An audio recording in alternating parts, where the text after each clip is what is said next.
Paging Jean Ometo. Jean, are you here?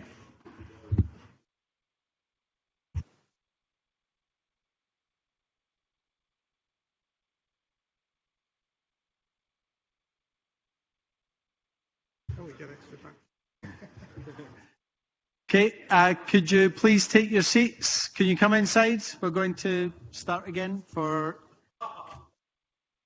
Wasn't that funny? We're going to start for session 3. This session is on data and information needs and challenges for the GEO engagement priorities. So for those of you who don't know what the engagement priorities are, those are really the activities where we have a framework around the policy drivers for the work of GEO. So those are namely the Sendai Framework for Disaster Risk Reduction, the Paris Climate Agreement, and the 2030 Agenda for Sustainable Development. So we have 3 speakers. You may notice that one of them hasn't come back from lunch yet. Hopefully he is. Otherwise, I'll make some stuff up about the Paris Agreement. So our first speaker is going to be Adam Fish from UNISDR, the United Nations Office for Disaster Risk Reduction. And Adam's worked in emergency response and disaster risk reduction as a practitioner and on policy topics with the Red Cross, or various Red Crosses, and the UN for many, many years. He's been involved in the Global Assessment Report at UNISDR, and also more recently in what's called the Global Risk Assessment Framework, or the GRAF. So I will hand over to Adam to give us some insights. Thank you very much. Good afternoon, everybody. My name is Adam Fish. It's a funny name. I've been living with it.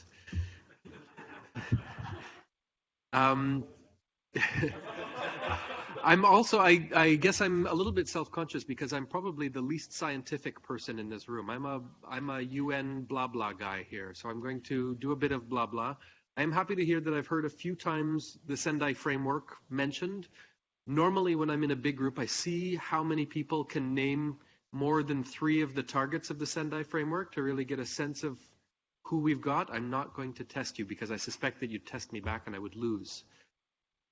So I note at the very beginning on this slide, it says UNISDR. This acronym does not stand for the UN Office for Disaster Risk Reduction, and that's a bit silly, and I'm happy to tell you today that you are among the first people to know that as of about a week from now, we will be called UNDRR. So this, I'm not allowed to use that logo yet, but this is probably the last time you'll see UNISDR before we change next week. So, onward. Certainly. John, we've got a space for you over here. Thank you. Let's see. Good. So, as probably you know, UNISDR, UNDRR, is sort of, we are mandated by and we are the custodians, the secretariat custodians of the Sendai Framework for DRR. And this is an important and sort of internally consistent document. I really like it, and I like its coherence and its connections to the Sustainable Development Goals. It is the successor to the Hyogo framework. It covers the next period from 2015 to 2030. It's been adopted and cleared by the General Assembly. It has an expanded scope of risk, which I am telling you now, this is a clue to one of the twists later on in the story. The expanded scope of risk is actually one of the most interesting things and one of the most important things that we're working on, and the reason why I think the GEO community and UNISDR or UNDRR have anything to say to each other. And it defines the mandate of my organization. Well, that's weird how it just disappears like that. Okay, so these are the 7 targets I mentioned. If you were trying to count them in your head, this is them. On the left side, it's the 4 reduces. Reduce mortality, reduce people affected by disasters, reduce economic losses due to disasters, and reduce damage to critical infrastructure due to disasters. All very comfortable and logical stuff. On the right-hand side is the increases, and these are the enablers. This is how we expect to get to those reductions. Increasing the number of countries with national and local DRR strategies, increasing international cooperation to developing countries, and increasing availability and access to multi-hazard early warning systems and disaster risk information and assessments. By doing those things, we think that we will do the other things. The right enables the left. And after the Sendai framework was adopted, in order to sort of come to terms with this new mandate that the framework has given to UN ISDR for now, the open-ended intergovernmental expert working group was formulated, and they had given, I know it's the worst acronym, OIEWG, I have to say it out. And they have called upon UNISDR to do basically 4 things in relation to the Sendai framework. And I'll go through them fairly quickly. This is the boring part of the presentation. It gets better at the end. First was a review of data readiness. And this was to see, okay, we have these new targets. Are countries ready to start self-reporting on those targets? The results were mixed, unsurprisingly. To set minimum standards and metadata for disaster-related data and statistics, to develop methodologies for measurement and processing statistical data, and then to develop technical guidance material for testing and rollout of the indicators. So without getting into a lot of detail, these are the 7 targets organized from the first 4 are those reduces. So this is countries, a cocktail of, I think it was 20 countries, self-reporting, self-assessment on whether they had the indicators to report against the targets as they understood them. This is without a lot of detail having gone into it. And mortality was fairly high. Countries are quite comfortable in reporting on disaster-related mortality. That's fine. But then down towards target F, counting on official assistance to countries to reducing disaster risk to developing countries. That's a harder one to quantify, and some countries weren't sure they were quite capable of doing that. And it's a bit of a mix in between.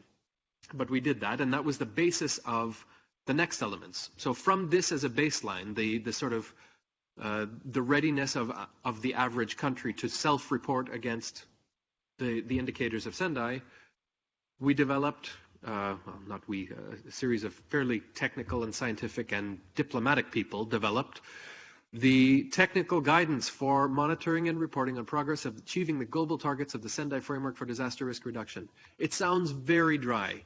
This is a super, super interesting document if you're interested in some of the details of how we get to the targets of reporting. If you want to know the difference between, the sort of defined difference between a house that's damaged and a house that's destroyed, and what percentage means destroyed and what percentage means damaged, it's in there. I find this really interesting, but I find this kind of thing really interesting. It's an underutilized document, and it has a lot of the answers when it comes to how do we really understand what the indicators and what the targets for the Sendai framework are. Then, do you want me to go back? We got it, okay. Then we created the online lost data collection subsystem. This, you may have seen, is called Desinventar. About 100 countries in the world use this to track their national losses on a day-by-day, week-by-week, systematic basis. And it's aligned to the targets of Sendai. So I don't know if you can see it on here, but it's aligned by target A, indicator A1 and A2. Target B, indicator B1 and B2 and B3, and so on. As I said, about 100 countries around the world are using this to systematically load in, day after day, week after week, the record of their losses. This is interesting in particular because the data is open. If you go to desinventar.net, which you can see if you take out the training bit of that and just go to desinventar.net, you can see the approved records of about 100 countries who are recording in real time, in some cases, their disaster-related losses. This is a really rich data set, and I think it actually is a considerably underutilized resource. One of the strengths of this also is that it has a direct port to the fourth thing, which is the online monitoring system for attainment of the targets of Sendai. So the countries on a yearly basis are reporting against that 2015 to 2030 target range on their progress in reducing mortality due to disasters, reducing their losses due to disasters. And the way they're doing that is by uploading the data from this systematic tracking system into, I wonder why they did that, into the global reporting system, which aggregates and summarizes the results as far as the country's progress in recording losses. Okay, all of that is useful for reporting against the Sendai indicators. It also is represented in the Global Assessment Report. The last Global Assessment report we published was in 2015. We are publishing probably in, I do know, it's in about 3 weeks. We will be launching the 2019 Global Assessment Report with great thanks to the GEO Secretariat for contributing considerably to multiple important chapters of it. But this is, historically, it's been a record of trends in losses, trends in risk, and risk information, in particular disaster risk information. And when you think about disaster risk, in most cases, we're talking about the floods and the storms and the earthquakes and so on. But do you remember I forecasted the big twist in the story? The problem is that the Global Assessment Report and a lot of the work that UNISDR had been, I guess, notable for was based on something called the Global Risk Model. And this maybe stepped a little bit past our mandate as a secretariat even, because this was a fairly mathematical, a complicated, but important model to assess the global risk at a country level in average annual loss and probable maximum loss due to multi-hazard, and then due to the hazards of earthquake, cyclone and storm surge, tsunami, river and flood, and volcano and ashfall.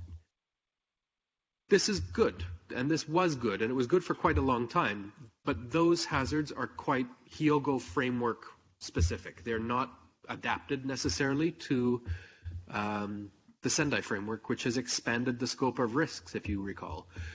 So now we have a problem, because we have these more or less probabilistic hazard types that we are fairly accustomed to calculating losses for on the basis of exposure being the built environment and vulnerability being building morphology only, and those probabilistic hazards.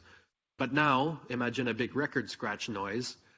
We have to deal with other stuff. The Sendai framework has opened the door to vastly more complicated things to depict when it comes to expressing risk.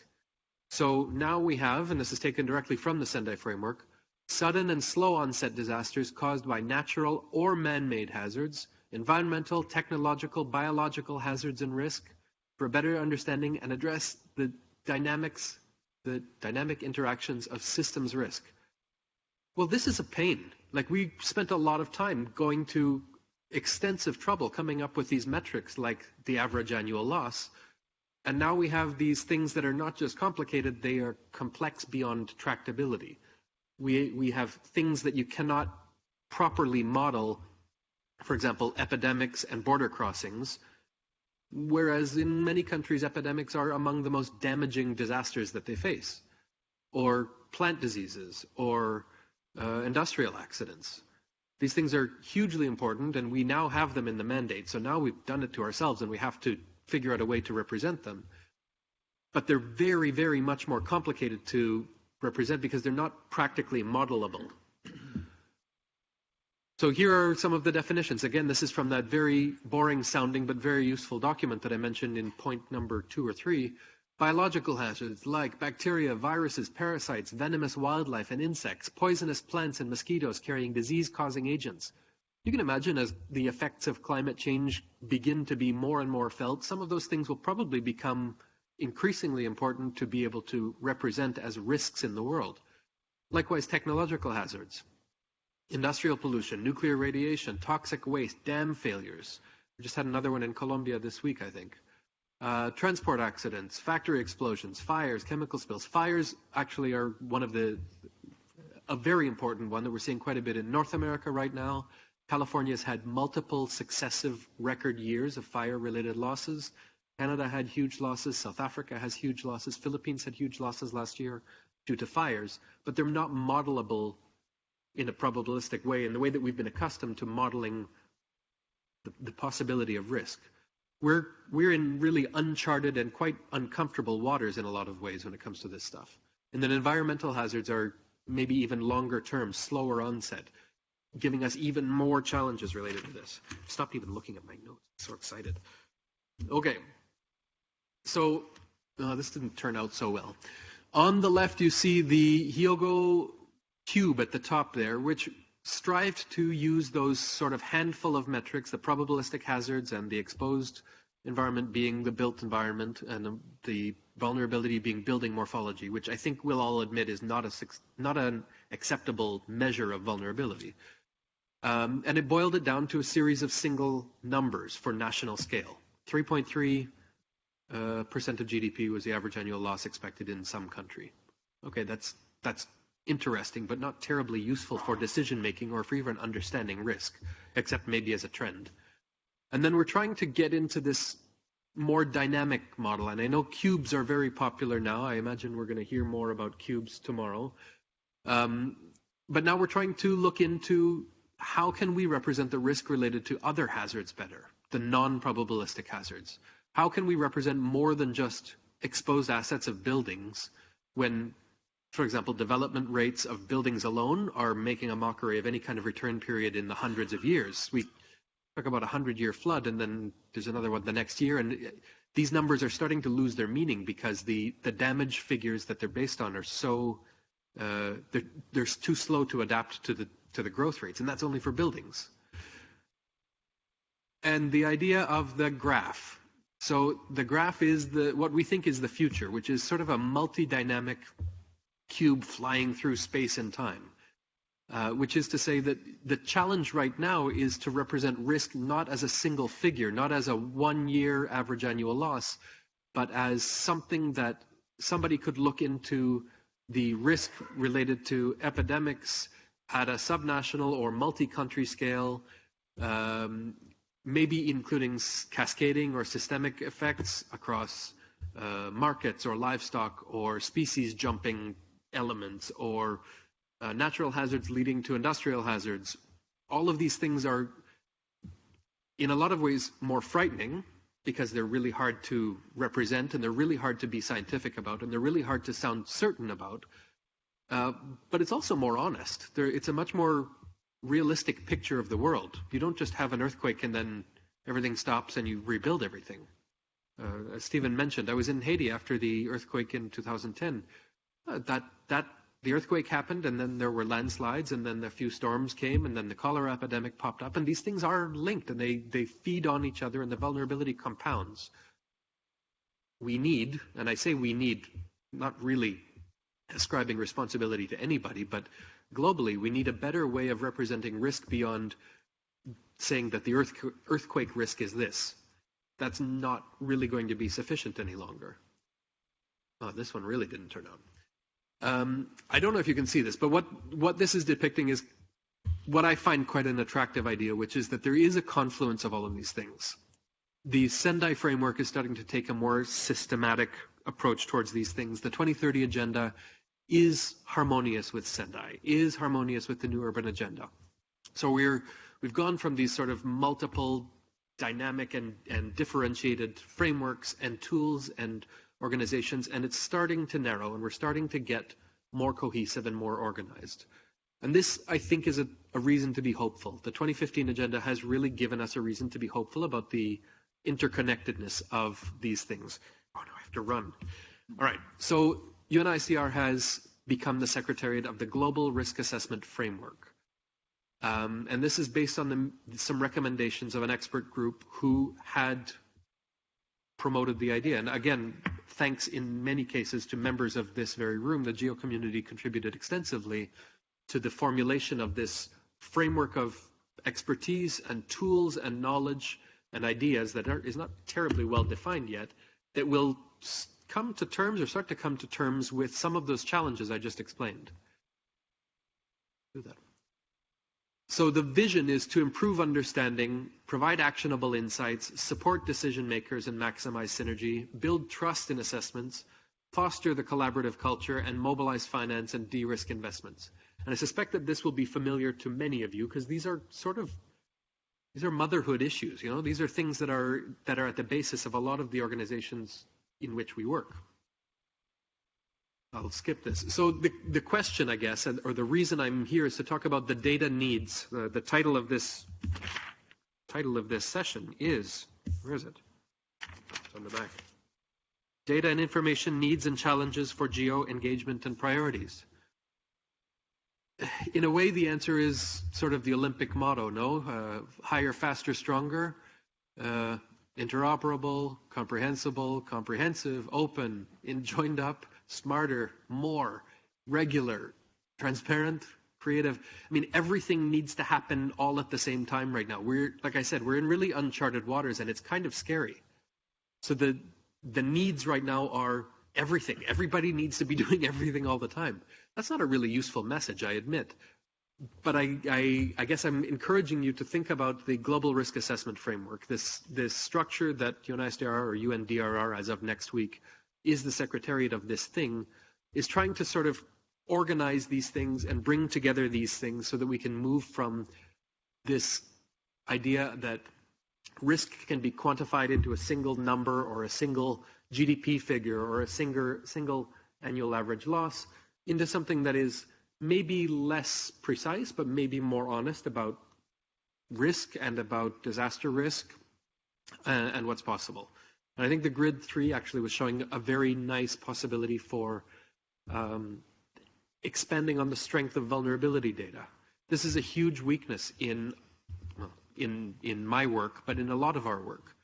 The joining social science to science is a big gap that we have, and figuring out a way to join up better vulnerability data that goes just beyond just building morphology into social or individual economic vulnerability, or I mean any dimensions of vulnerability will instantly double the value of what we're doing, because we were basing it on something that really was insufficient. So I'll stop here. I'll stop here. My email address is there. I would be very happy to answer any questions about this. And I'm sorry I spoke really quickly. I do get excited and speak quickly.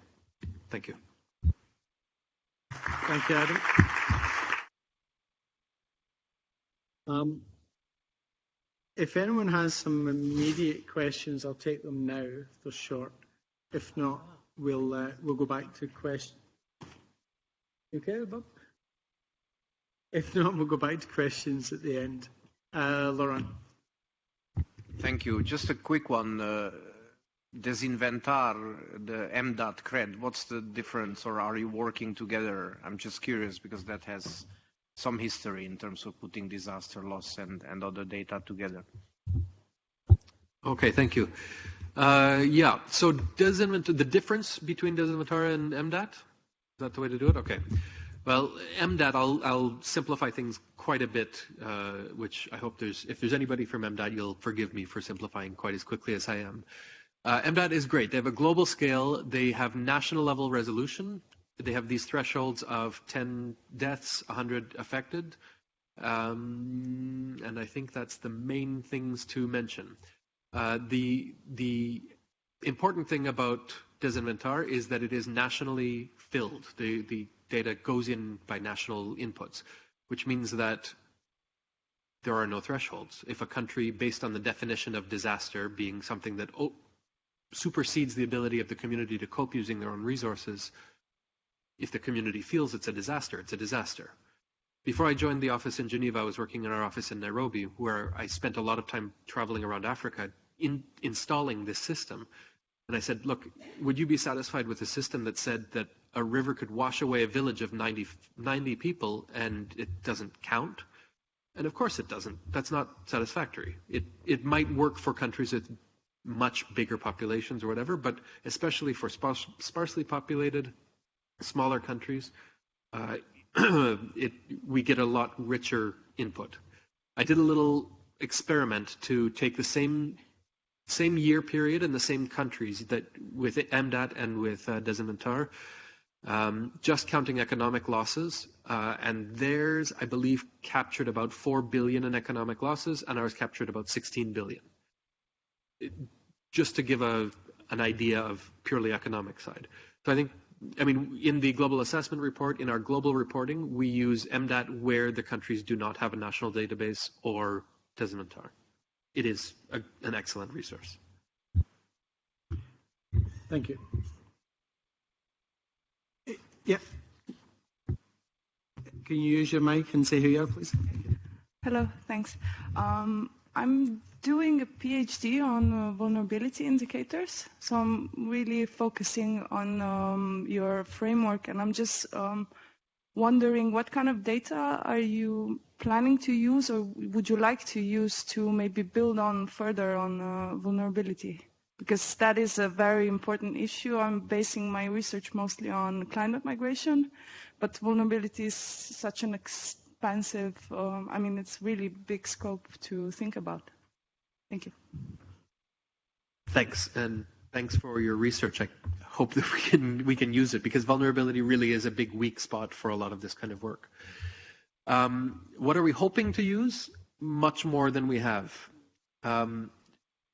I think that there's a preference in a lot of ways for global scale data.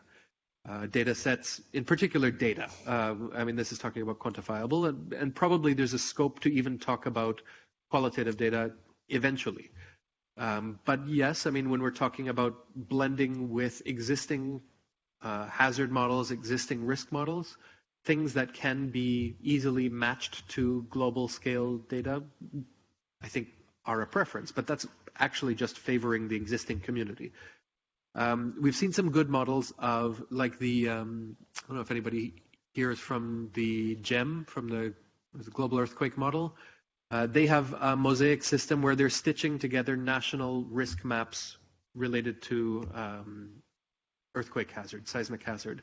And it's working quite well. They've actually managed to forego the sort of homogeneous global system for something that is a bit patchwork, but does give them much better global coverage. And I could see something like that working quite well for vulnerability data, especially economic vulnerability data, for example.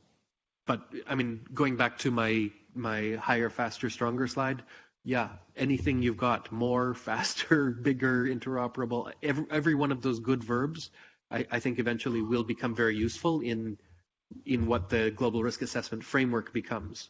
Because right now we are that's the very weakest part of the structure. We'll come back at the end. I need to move Sorry, just a short one. Are you also looking into vulnerability mapping? Not me, not us. We're a secretariat, but the framework in principle will be, yes. Okay, thank you. So now we're going to move on to Robert Bob Chen from the Thematic Research Network on Data and Statistics Trends of the Sustainable Development Solutions Network, SDSN. Bob's from the Centre for International Earth Science Information Network, CESIN. And if I get past all the acronyms, he's been part of the original data revolution, the work that was done at the UN. He's part of the association, the AGS in America, the Intergovernmental Partnership, IPCC, and he's also been on the data sharing working group at GEO. So he's got too many accolades to list. So over to you, Bob. Thanks, Stephen. Yeah, definitely too many hats, but the hat that I'm speaking to this afternoon really comes from working with the sustainable development community over the last 5 or even 10 years, starting with the Millennium Goals when Jeff Sachs was the director of the Earth Institute. He led something called the Millennium Project, which tracked the predecessor to the SDGs that you may be familiar with. Then when the SDGs came along, he set up the UN Sustainable Development Solutions Network and established different groups to track each of the goals, different thematic networks. And then at one point, about 4 years ago, I guess, decided the SDSN set up trends to focus really on these data issues that have become important. So I won't be able to do as deep a dive into the Sustainable Development Agenda, the 2030 Agenda, as we just heard, for the Sendai framework. But I did want to give a little background. I mean, you've many times seen the goals diagram, but I did want to go back a few steps. But just to start, I mean, I think there's a framework that hopefully most people in the room share, which is that we do believe that evidence-based decision-making is important, that metrics and data do matter. It's not who shouts the loudest. And the 2030 Agenda is about that. It's about the nations of the world agreeing in September 2015 that all nations, not just developing countries, as in the case of the MDGs, that all nations needed to achieve the Sustainable Development Goals, both globally and individually, and that you know, some of these issues obviously are of a collective nature. So the SDGs represent that global commitment, coupled with the idea that if you set quantitative goals and targets, that means something that holds people to a standard, whether or not they are fully going to meet them, but that there's a value in setting targets and agreeing on common metrics and indicators and working towards them. And it also means then you have to actually invest the resources and, you know, create the capabilities to do that measurement and use that data to guide your efforts to achieve the goals. So that, you know, embedded in the goals is this framework for thinking about the role of data in decision making and in this collective commitment, which includes hazard reduction and climate change avoidance. So, you know, for those who got involved in this, you know, beyond, you know, where many of us come from, out of the science community or the Earth observation community, you know, clearly this was a collective political decision, and there were political commitments to made. I think we heard earlier reference to the concept of leaving no one behind and how that is important in the context of this agreement. And that, you know, stemming from these agreements on policy were the needs to the recognition by 190 odd countries that you needed data, not just at the national level, but disaggregated on multiple dimensions. It needs to be reliable, it needs to be timely, it needs to be accessible.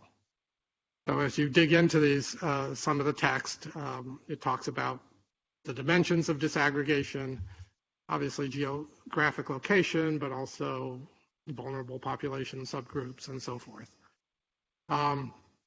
And of course, the need to help the developing countries that don't have the data and measurement capacity to build that capacity to create this data and utilize the data, you know, not just because they need to measure the goals, but that they need the data to actually implement the actions and the policies and the investments to achieve the goals. So I think, you know, it's important. A lot of background work, I think, went into getting some of these terms about geospatial data and so forth into this agreement, because it does represent, I think, a significant statement by the world community. So again, some of you may have followed that there's another fancy acronym, the Interagency and Expert Group on Sustainable Development Goals Indicators, which has been working for years to, you know, initially support the agreement on the several hundred indicators, and they were classified according to this sort of readiness level.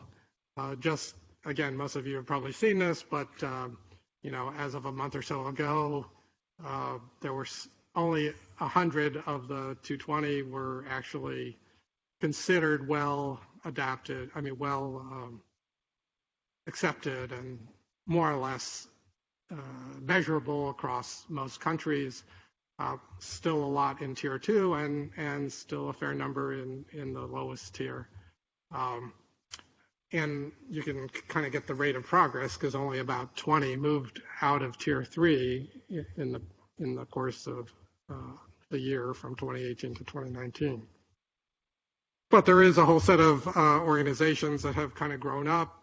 Many are, in different sectors that have taken on different indicator activities to make improvements. And there are a few that are looking across all of the indicator areas. And, this is, again, for this audience, hopefully a no-brainer, but, there's a recognition that you can't obviously achieve goals individually, that there's a lot of interdependencies, not just between the different environmental goals and the social goals, but across all of these. Disasters disrupt activities in many goals, or most goals, conflict, all sorts of things, both enable and pose challenges if other goals aren't making comparable progress as needed. And so it's very country and regional specific, it's very development level specific. But needing to think about the coordination of achieving the goals also leads you, of course, to think that, the data ought to be better integrated. If our data is all done in the usual silos and are not connected in coordinated ways, then we're just making the actual problem worse, and our evidence base is not matching the need for synergistic activity across multiple goals. And of course, we're in an era where, data and big data has become critical in the private sector and advancing very rapidly in the private sector, to the extent that in some ways it's one of the challenges is how does the public sector keep up with the kind of data that the private sector has and is able to act on. How can the public sector mobilize those capabilities to support the common good? How do we address the issues that, these data oppose, the issues that come up because of the nature of the data and the potential that it could be used for bad as well as for good? And how do we address the fact that in moving from a narrower set of goals focused on poverty and social issues to the broader SDGs, the capacity of countries is not there to both technologically and resource-wise and in terms of training and so forth, to keep up with the need. And you heard a little bit earlier about the Grid 3 project and what it's trying to do at the national level in even selected countries. So as we move from, as we heard, paper and old records, which we still need if we were looking at long-term trends and trying to establish baselines, but to the whole range of new technologies, how do we bring that capacity to, for example, to national statistical offices, which in general are still the official data organization of most governments of the world. So some of where I got into this was being on this UN Independent Expert Advisory Group, IEAG, in 2014, which was really, I think, an important document in terms of solidifying the recognition that between the statistical community, the national statistical offices, and the broader set of development data stakeholders, that they had to kind of open up the process and work cooperatively to meet the needs of the SDGs. That led, one of the recommendations of that report was setting up this World Data Forum, which is held every 2 years. The first one in Cape Town had a number of outputs. The ones I've highlighted here are really where things like geospatial data and Earth observation, which was never on the radar of the statistical offices, or most of them, actually started to be mainstreamed. And at the last World Data Forum late last year in Dubai, it was kind of striking because, GEO and other geospatial organizations were just part of the regular mainstream. It wasn't a controversy any longer that these data are important. They're needed to address issues that everybody wants to address, like leave no one behind. So the good part is, and the good part for GEO is this is the opportunity to really be a key part of the international SDG effort. Now, we can be cynical that it's already 2019 and the goals are for 2030 and so forth, so progress isn't necessarily what we expect, but there's a lot of ways in which the new data science and the new data technology, I think, can be helpful. I won't go into too much detail, but obviously crowdsourcing and new technologies and integration issues, the privacy security that I think was mentioned earlier, legal and technical and legal interoperability. These are all important to this community, just like it is to many others. I think GEO has been good early on in identifying the ways in which Earth observations could support the SDGs. We saw some other accountings of this in previous talks. The one I focus on, just because of where I come from, is that the population and infrastructure and settlement data are really important to many of the goals. And what the last thing you want to do is have different population data being used across different goals just because that's what that group happened to want, or even within a single country, one ministry picking that data set versus a different data set versus another, and getting inconsistencies between the measures that relate to population simply because they took different data sets as their baseline. So there are some simple things. The UN, through the Global Geospatial Information Management, the group of experts has identified these fundamental themes.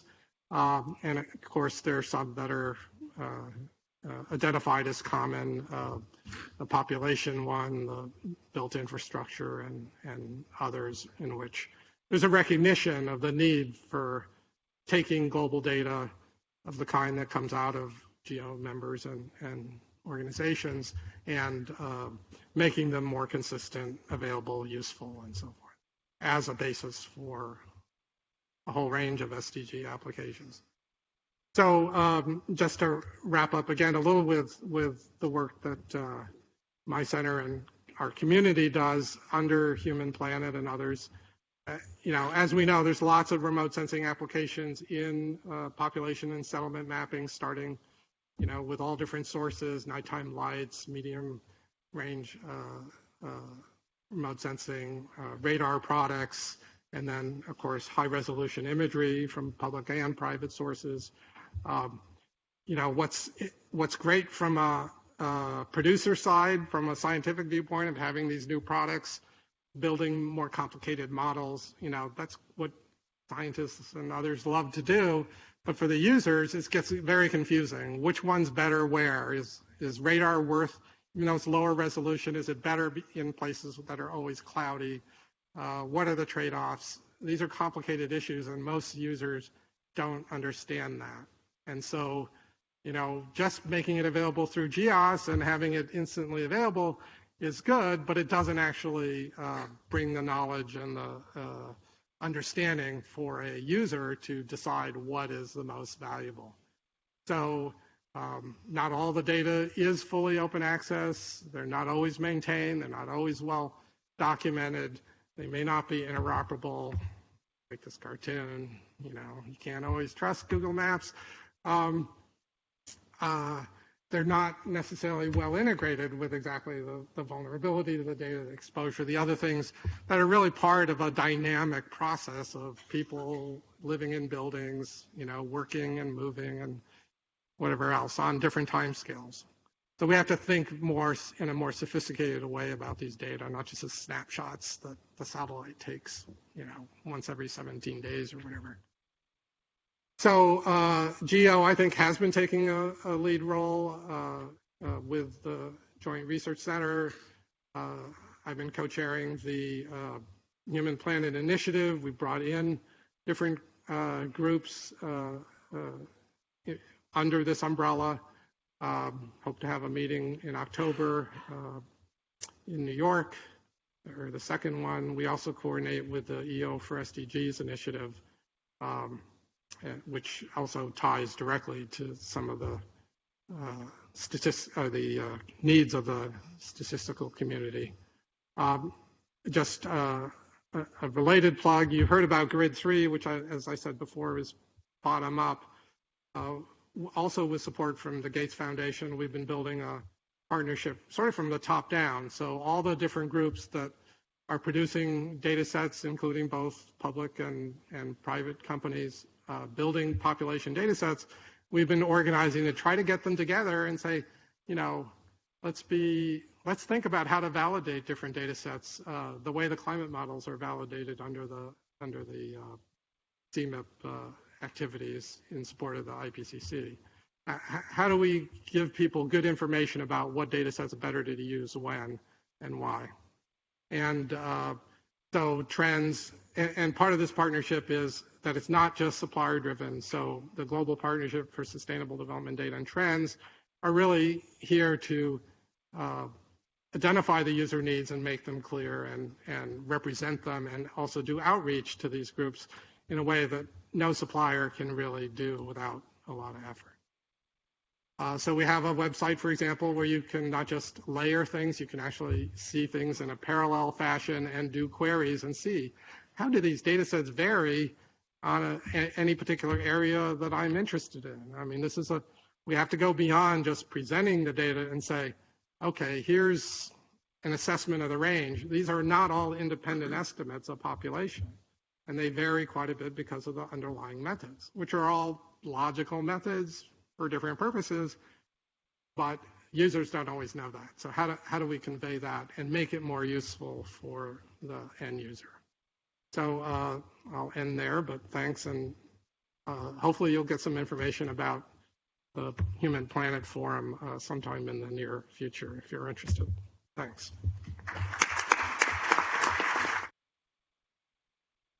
Okay, again, I'll take if there's a couple of quick questions. Does anyone have an immediate question for Bob? Okay, so we'll move on to our next speaker, who is Jean Ometo. He works for the National Institute for Space Research in Brazil.